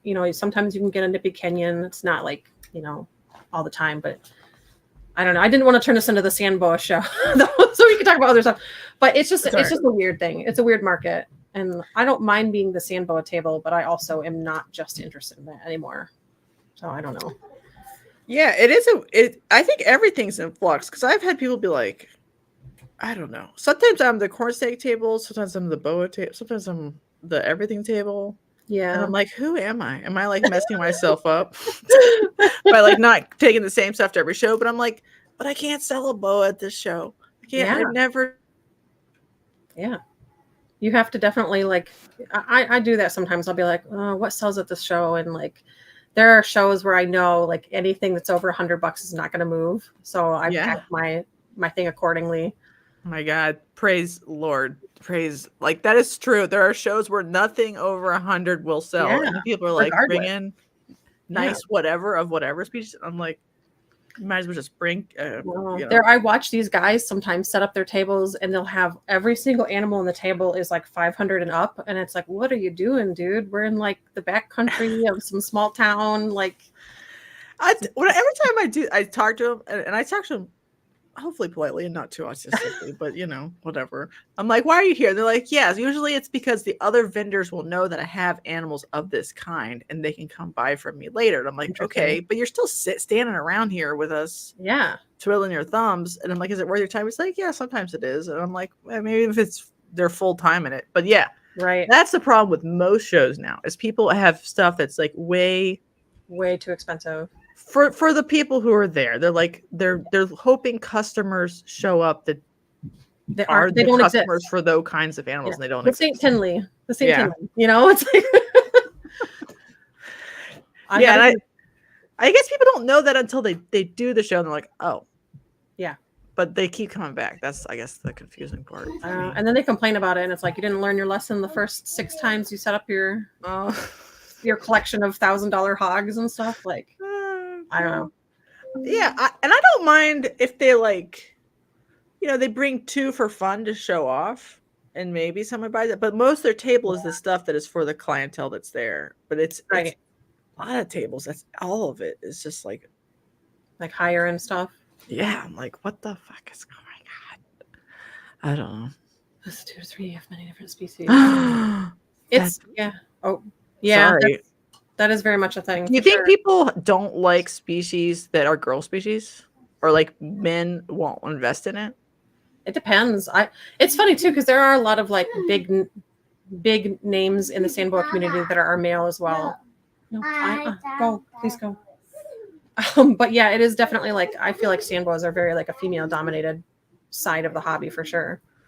And they're so little. I'm sure people are like, oh, I can't like pose online with it around my neck with my muscles and a motorcycle and my little sandboa, you know, like.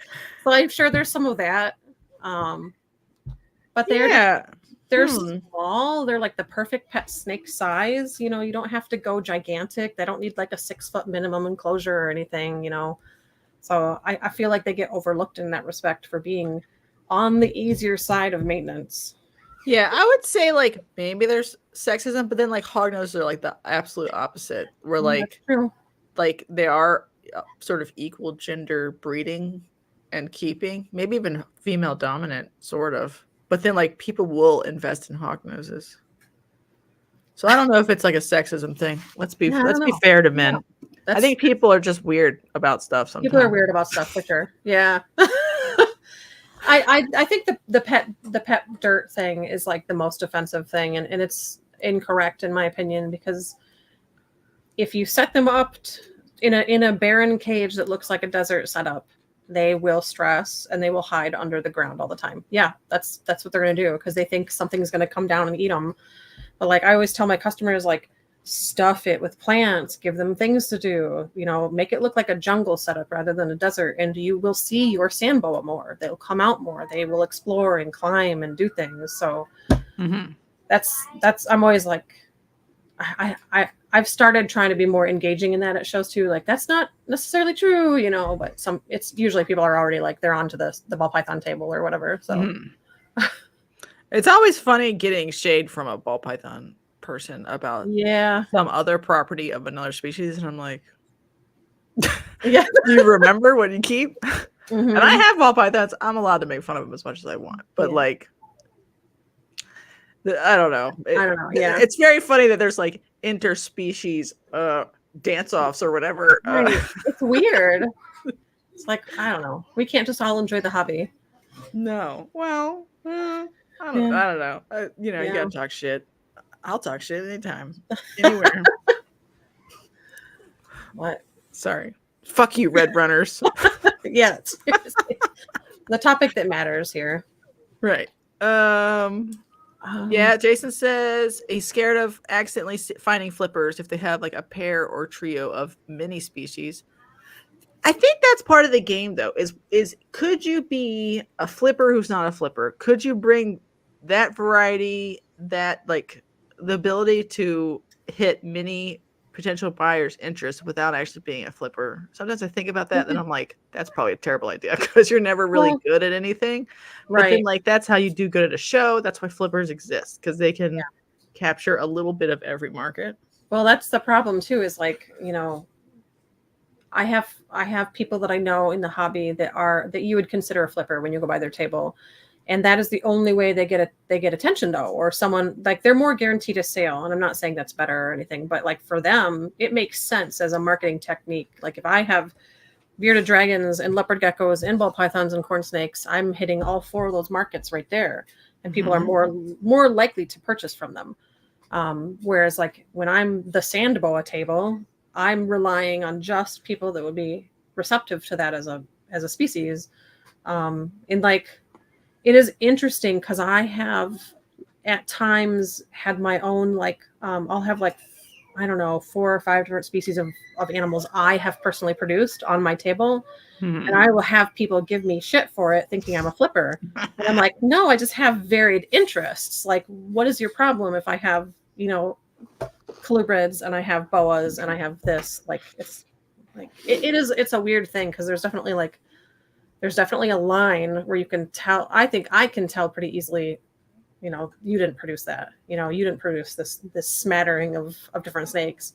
But then we have a local guy that goes to a couple of the shows here where he has his collection is all colubrids, but he keeps a lot of different kinds. So his table, he will have like, you know, lots of different king snakes and corn snakes and this and everything. And like, he seems to do okay, but I think that you can tell, like, I think there's a way they present themselves too. That's like, this is obviously a flipper who doesn't care. And this is someone who's like engaging over the babies they actually produced in their home. Yeah. I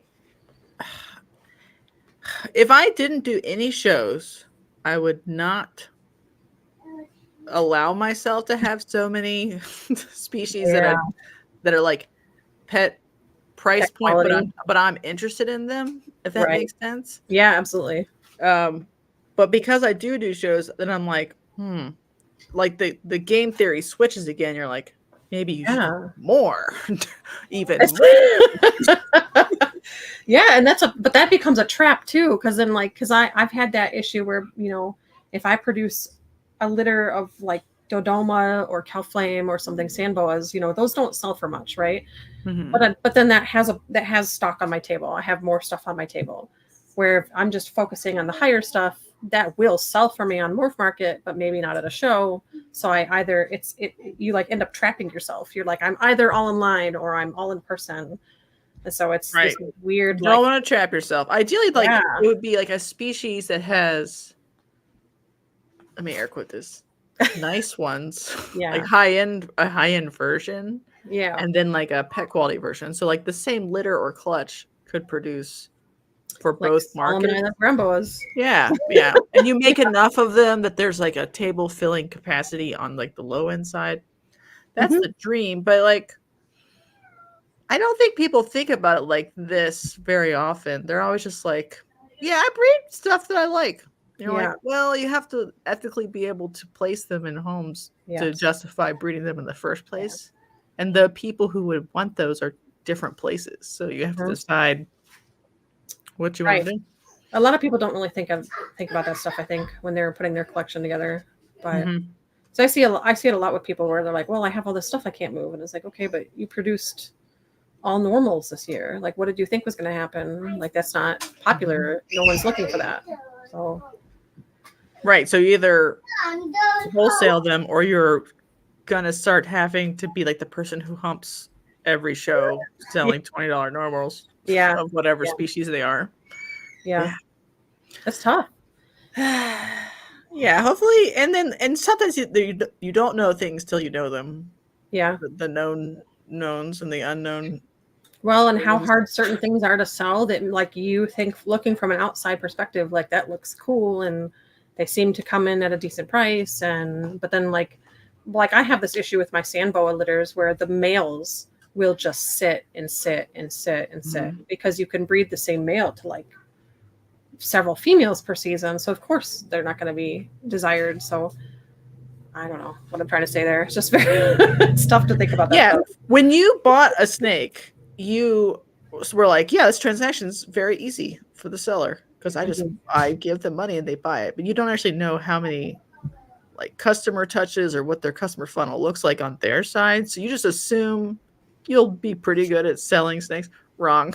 Right. Yeah. Wrong. Exactly. You have no idea how many times they talk to 50 customers to sell one snake. So it seems easier. I get all the time. I get messages from people. I'm ready to buy this snake. Tell me what the shipping is. Let's do it. And then I just don't ever hear. And so it'll take me sometimes 30 interactions over the same snake to get it into another home. And it does become frustrating over time. Like, I still have this freaking snake. Why? I don't know. You think you should, I know it's weird, but like find a pet store that's like nice and send male baby sandboas there. Yeah. After they're established early. Yeah. You know what I mean? It's not a bad idea. The only one in my area that's like that breeds their own sandboas. So what a bunch of little shits. My God. It's like, yes, jerks. But I don't know. I could always sell to Peruse or something, which is another big pet store in my area. But yeah, I don't know. Yeah. I'm starting to I'm leaning heavier on the online portion of what I do. Cause it's definitely I am a little bit tired of I go to the expos, and if I'm the only table that's not ball pythons and crested geckos, and I just sit there for 5 or 6 hours, and nobody will even stop and look, it becomes very like, why am I doing this? You know, you would think they would stop because you were the weird one, at least a little it's bit. not. At least in Michigan, it's not like that. It's very like people come there with a list of like, I'm looking for a clown head fire hydrant or whatever, and that's all they want, and that's all they're going to look for, and they buy the animal and they leave, and I see it all day long. That's brutal. Sorry, it is really, it can be really tough. So like I have like sometimes, you know, all it takes is like a couple snakes to move to be like, okay, that was worth it for me to go. But like I said before, I'll get the in-between show stuff too, where they'll be like, I saw your table, and I was like, I don't know about that, and then they researched and decided they were interested. So I don't know. Sometimes it's worth it just to go for that, but it's hard to keep that like momentum or that feeling of like, yes, this is what. Oh my god! Yeah, shows are the worst sometimes. Yeah, like they're debilitating in a way like a bad morph market inquiry isn't. You're like, ugh, that was irritating. But I'm at home, you know, on my couch. It's fine. And then you have a bad show. You're like, I'm a bad person. Yeah, I should judge myself partially because I can't sell any dumb snakes to these people. Well, I'll come home and it's like I'm grumpy and I have to put them all away now, and I have to like figure out dinner, and it just becomes a whole thing. You like feel like you spent your whole weekend for nothing, you know.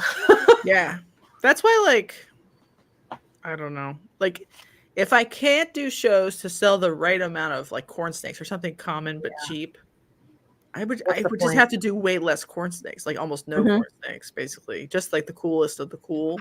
Yeah, because what's the point? Shows are so brutal. If you can't optimize them by doing. Frankly, I feel like I optimize them now by doing diversity and doing cheap. Yeah, I know it sucks, and people don't. I don't think people realize what goes into doing an expo too. Like I had to buy all my displays. I had to buy the tablecloth. I have to rebuy tablecloth sometimes.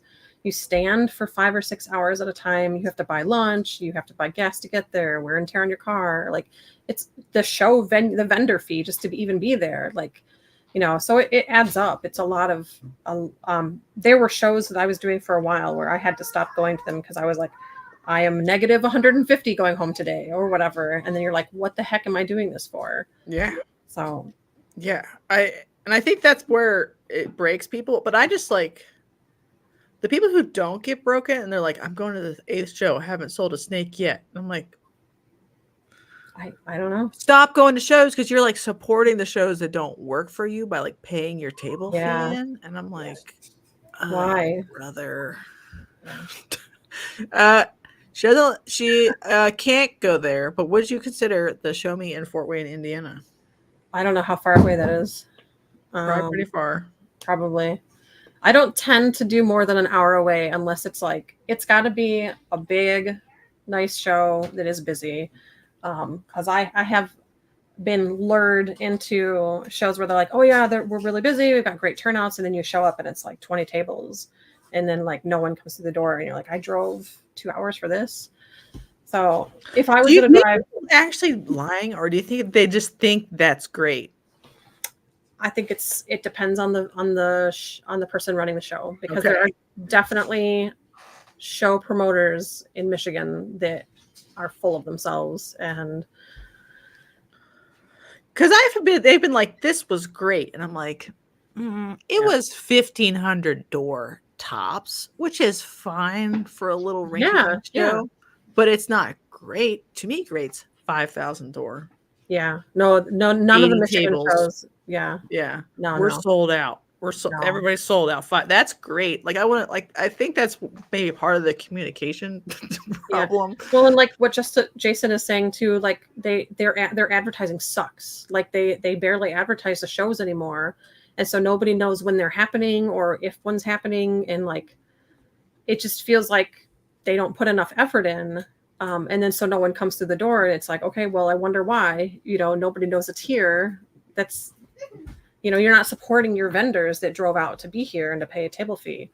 Mm-hmm. So do you think so there's like a weird bargain that has to happen where like you want to support the show promoters that do a good job for you as a vendor, right? Yeah. Hypothetically. But then like some shows you make more money at because even though that show promoter doesn't do as good a job, but you make more money there, and then you start to choose. It's tough too because there was a show that I was doing for a while where I was doing amazing. I was doing really well at those shows.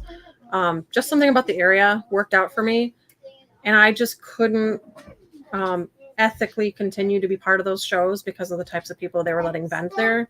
So I decided to bow out of those because it just was not emotionally worth it. Hey guys, you guys. Is she a pony? Yes, they're horses right now.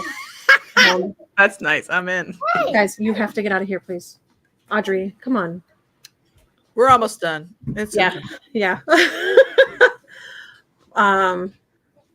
Yeah, so there's it's tough too because I was really I put all my investment of time into a set of promoters who were really dedicated to quality shows, but it just wasn't paying off. Like the shows just weren't pulling in the number of people that we needed, and I wasn't doing well. So there's like, it just sucks because it doesn't seem to be like I can't find one that marriages those two things where I do well, but they also have some ethics and they're going to kick out the people that aren't, Yeah. Yeah. I don't know anything.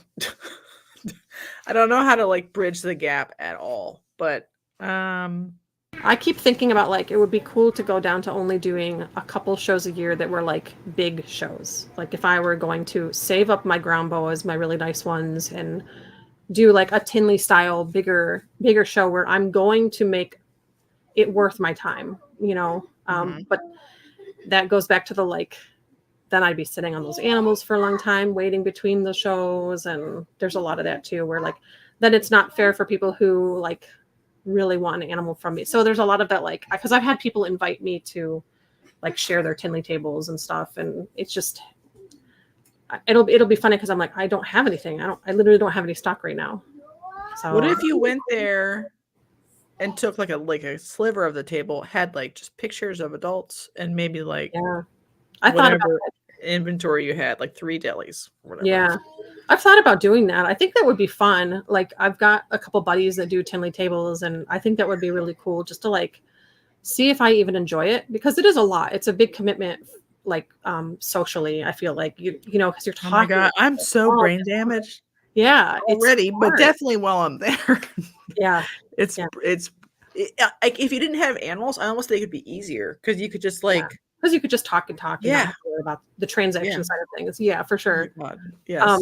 The Collison shows, I can't remember which ones those are. Are those the ones that are like the Kalamazoo show, or is that? I don't know if they're. She should but still be here. Comment, Eileen. Yeah. I would love the idea of like tent pole shows, like the best shows of the year. You pick the best ones, right? You don't necessarily save up inventory for it, but like you kind of do, maybe a little bit. You're like, this litter will be launched at this show, and then whatever's left, whatever, right? Right. But I've thought about doing that, and I have this weird hang up about. Again, I get really like anxious about weird stuff like this, like offending people. Is like am I going to make everybody mad at me if I do something like that and say like, come to the show, I'm going to have this litter here. But then people are like, well, I want it now or something. Like, I don't know. It's I don't know. Like getting their, like, this is like a perennial debate, but like getting their money before is good, right? You still sold a snake. Yeah. But I do think it sounds fun sometimes to be like, maybe 1 litter a year is the Tinley litter. Tinley litter. Yeah. And they're going to Tinley anyway. They're having fun. Yeah. And I get people all the time. They're like, why won't you come bring them to the show? And it's like, because they're already sold. Like I sold them all or whatever. But I feel like there would be a lot of benefit to being able to like, you hand a deli cup to someone in person and be like, this is how to take care of this animal, and, you know, connect to them more. And like, there's fun in that for sure. Right. And the other thing is like, there's brand recognition at a big show that I think is different than like the little baby shows. Cause they're dumb. Absolutely. Ball python breeders, no offense. But if you took like a litter to a Tinley and you're like, I'm Candoya lady. Yeah.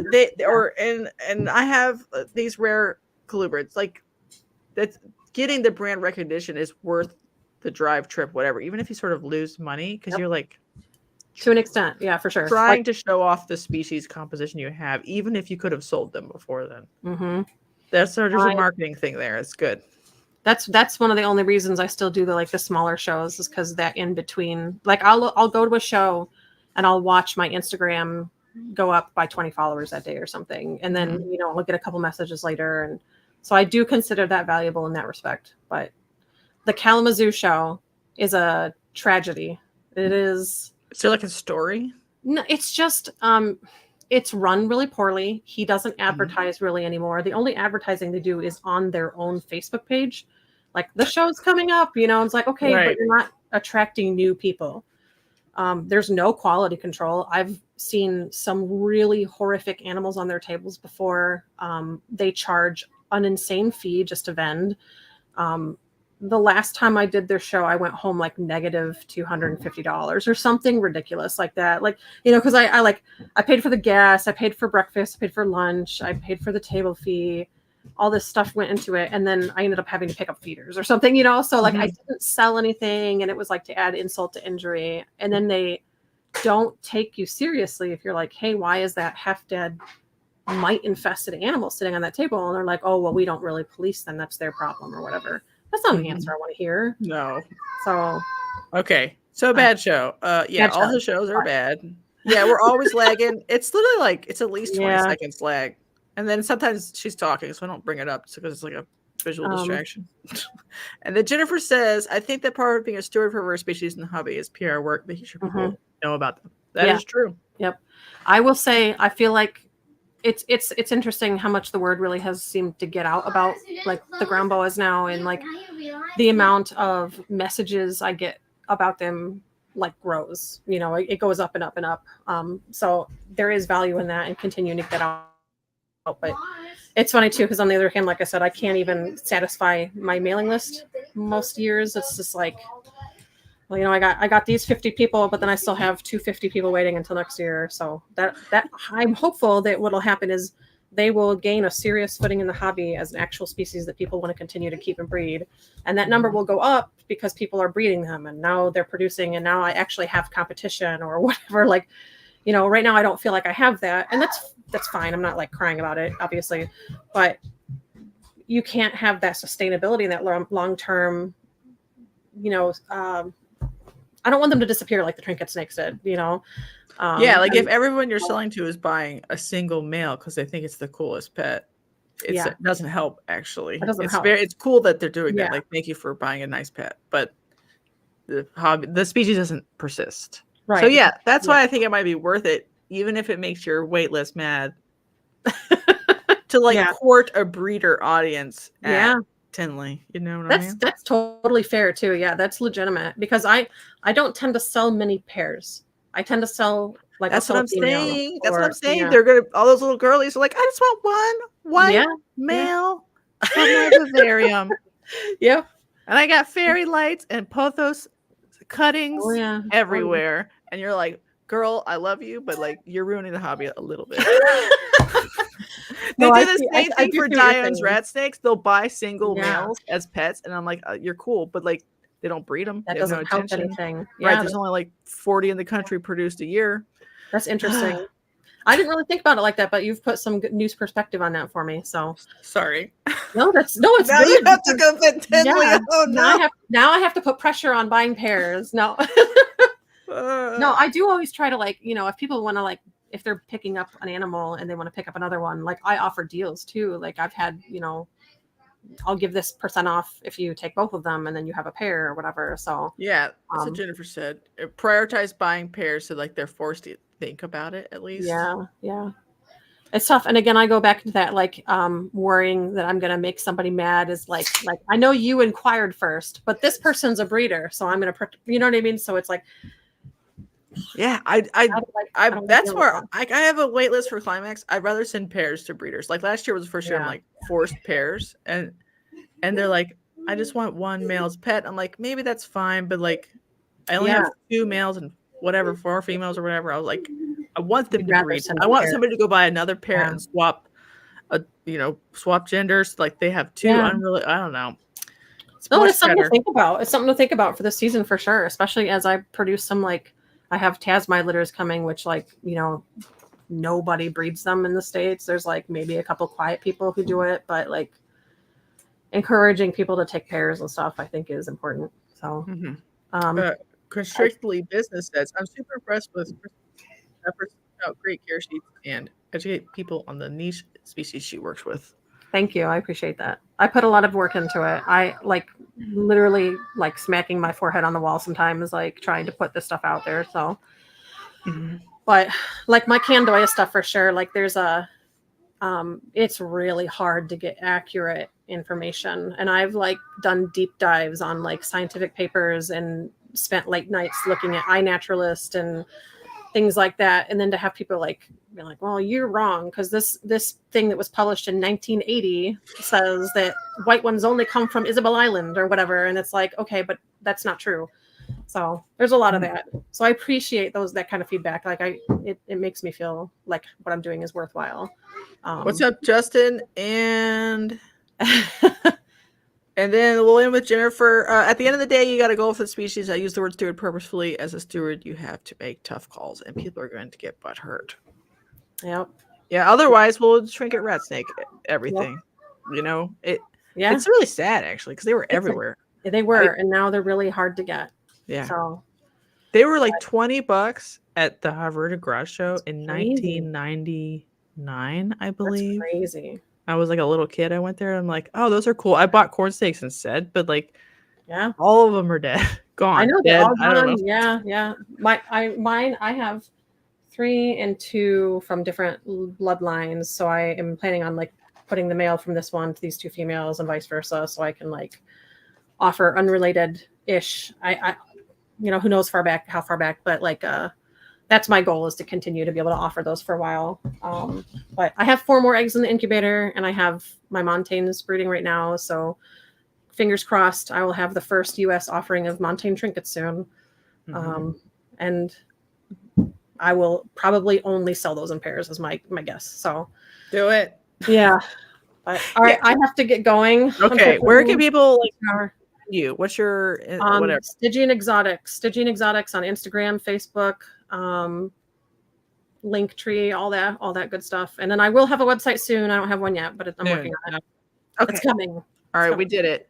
Let's say bye. Bye, everybody. Bye, everybody. Thank you for talking to me.